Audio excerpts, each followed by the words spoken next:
Y ahora el contacto es con Pablo Callejón, nuestro compañero que también forma parte aquí de Telediario Federal en la mañana. ¿Cómo te va, Pablo? Buenos días. Muy buenos días, el saludo para todos y todas. ¿Cómo están? Muy, pero muy bien. Qué contento se lo ve. Anda muy bien. La máquina de De Michelis. Qué lindo ser de River, ¿no? Andan bien, andan muy bien. Parecía que se podía complicar, lo resolvieron bien, rapidito. Bueno, pero eso también habla del carácter Pero y claro, de los equipos que aspiran a grandes cosas. Digamos. Exactamente. Lo único que le convirtieron goles, viste que los hinchas de River están exigentes, Sí. hacían un montón de partidos que ni siquiera sabían lo que era que le conviertan. Bueno, ahora le Pero anotaron. ayer se dio esa particularidad, que además te expulsan a un jugador, Sí. tiro libre, porque los dos goles de Sporting fueron golazos, Sí, digamos. bravo salir de ese minutito, ¿no? Sí, sí, me parece que además, en lugar de poner un defensor, porque habían echado al lateral, No, bueno, te iba a decir, rearmó el mérito de equipo Micheli ahí, con un perfil ofensivo. Y me Sí. parece que eso también es muy valioso. me parece que la mano de Micheli fue la primera, más allá del armado, Sí. de darle, digamos, fue el primer momento de gran mano de Micheli, ¿no? Para rearmar y sacar adelante el partido. Sí, yo creo que sí. Bueno, la verdad es que no le voy a mentir, estamos sonriendo. Sí, pero por supuesto, está muy bien que así sea. Y es Estamos. así. Pablo, bueno, hubo distintos referentes, precandidatos a presidentes, dirigentes políticos, que han presentado ante un círculo rojo allí en el Yao Yao. Sí, una situación que ha pasado con una naturalidad. Sí. Que a mí por lo menos me despierta la atención, ¿no?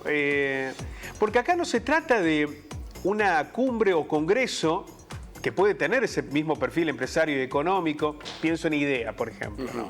Claro. Que tiene como una especie de institucionalización. Sí. Acá, Hace muy poquito en la rural.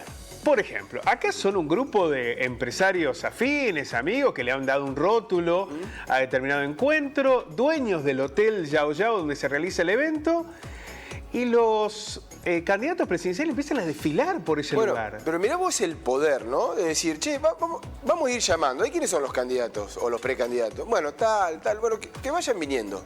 Digamos, y allí hay como un escenario importante, ¿no? Cuando uno se pregunta dónde está el poder en la Argentina, bueno, Sí, claro.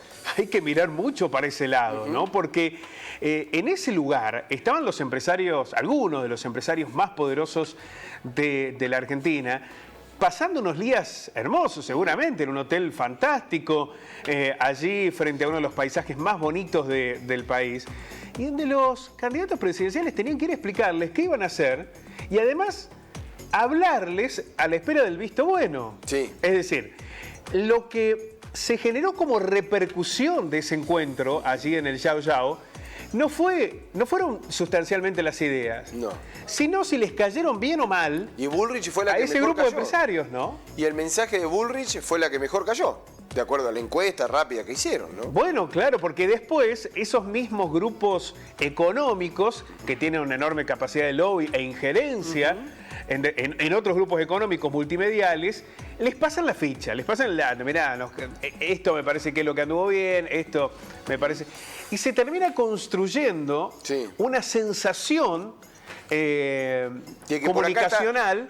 por acá está la salida, ¿no? Claro, se instala una situación comunicacional que en realidad responde a intereses muy particulares de ese grupo de empresarios que manejan millones de pesos en la Argentina y de dólares y que allí estaban defendiendo sus propios intereses. A ver, lo que quiero decir es que no se estaba poniendo en discusión un modelo de país.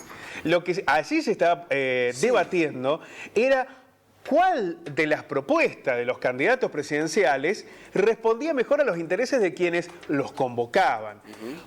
Esto que debería plantearse en un debate muy profundo sobre quiénes realmente manejan los hilos en la Argentina, si es la política o es el poder económico muy concentrado, termina naturalizándose, ¿no?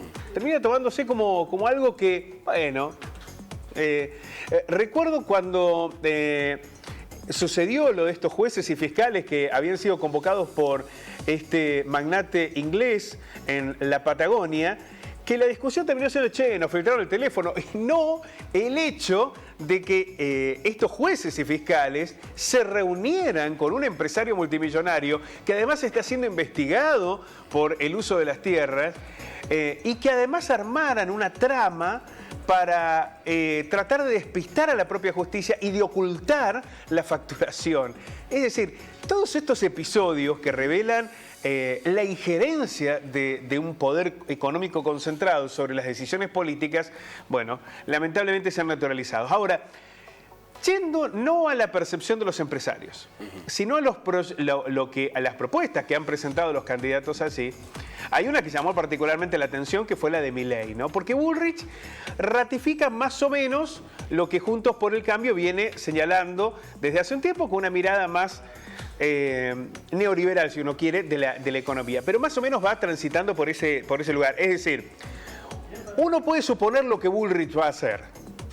Uno dice, bueno, Bullrich será un poco más radicalizada las políticas de lo que había planteado Macri, pero más o menos va por ese mismo camino. Ahora, lo de Milei, había muchas dudas sobre si iba a insistir con ese plan de dolarización. Y fue y les dijo, sí, nuestro objetivo es dolarizar la economía argentina. Y aquí, ¿por qué hubo tanta sospecha y tanto descrédito de los empresarios, a los que les vendría bárbaro que se dolarizara, porque les vendría bárbaro para sus propias economías? Pero ¿qué ven? Hay dos cuestiones que sintetizan las dificultades que podría tener ese plan de Milei. Una política y otra económica.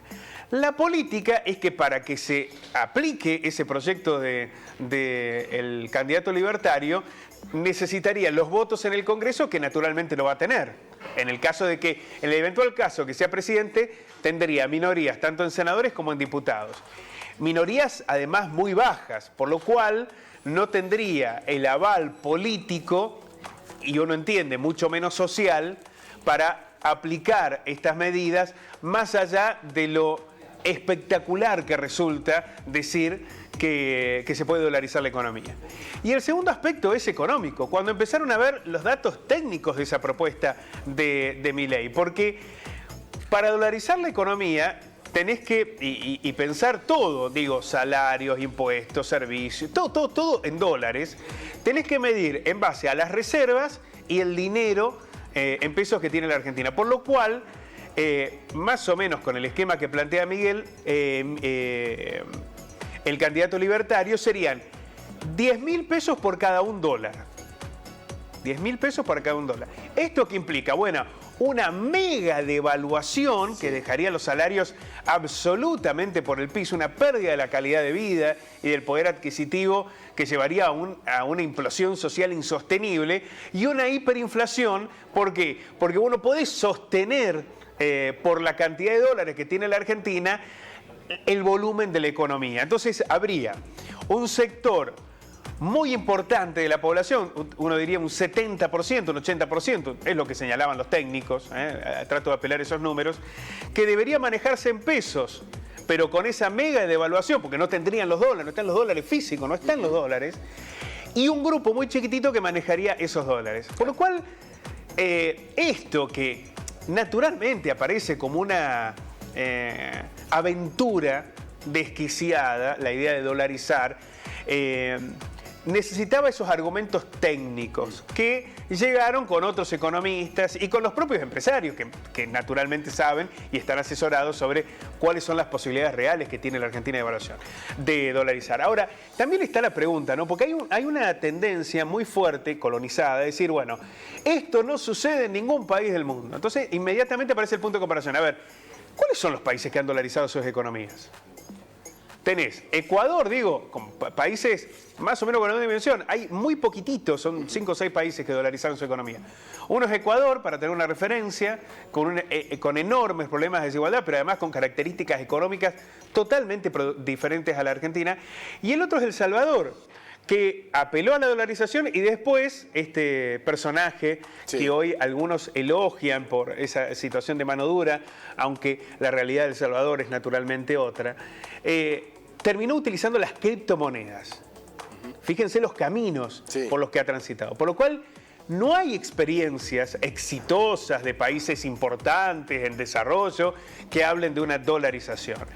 Por eso, cuando solamente se dan títulos, se dice la dolarización, no es que si vos cobrás 150.000 pesos de salario vas a tener 150.000 dólares. No es el 1 a 1. Eso es un desquicio. Lo que va a suceder es que va a haber una enorme, mega devaluación, porque no están los dólares, un circuito muy chiquitito se va a manejar en dólares, la gran mayoría de los argentinos van a tener peso, porque no hay dólares físicos para que eso ocurra, y va a haber hiperinflación, mega devaluación, bueno, una catástrofe social aún peor que la que tiene la Argentina. Por eso tampoco hay soluciones mágicas en este sentido. Después hubo Gerardo Morales, Bullrich, hablaron de levantar el cepo, de que la gente vuelva nuevamente a acceder a los dólares. Bueno, para que eso ocurra, tenés que tener dólares. Tenés que tenerlos. Bueno, Si no Bullrich habló de que el Fondo Monetario Internacional plantea un colchón. ¿Qué es eso?